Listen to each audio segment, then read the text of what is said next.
Hi, in this video we are going to be computing the determinant of D, this 3x3 matrix. Now, to take the determinant of a matrix larger than a 2x2, we'll need to use cofactor expansion. So let's take a refresher on what that is. Here we have a 3x3 matrix of all variables. In practice, Hi, in this video we are going to be computing the determinant of the 3x3 matrix D. To do this, we'll need to use cofactor expansion since the matrix is larger than a 2x2. Let's take a little refresher on what cofactor expansion is.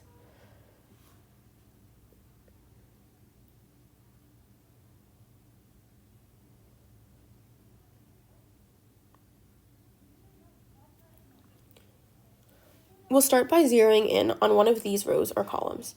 Now, the example matrix we have here is all variables, but if you were to do this in practice, you should choose a row or column with a lot of zeros because it'll make it easier. But to start, let's narrow in on this first row.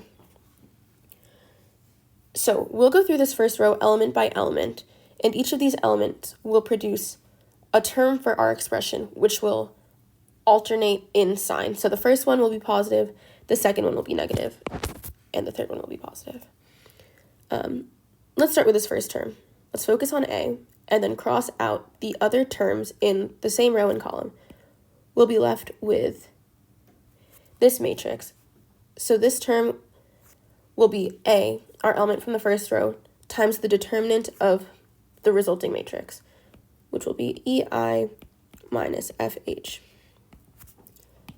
Now let's move on to B over here. So we'll carry that minus sign down because we're alternating signs for each term, and then cross out the other terms in this row and the column. So our resulting matrix will be this. It will be DFGI.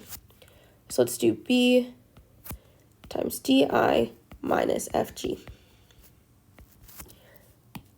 And finally, we'll take C and cross out the other terms in the same row and column and be left with this matrix. So carry down that positive sign, and we have C times DH minus EG.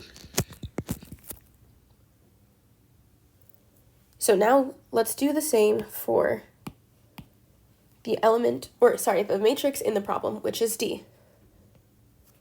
Let's start with this first term. So we have 1 times 3 times 2 minus 1 times 0. For 2, this will be negative, so we'll have a negative 2 times 0 times 2 minus 1 times 4. And we'll take the last element in that first row, which is 0,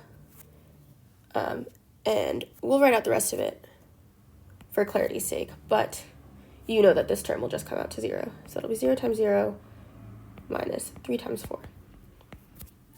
And now we can solve that out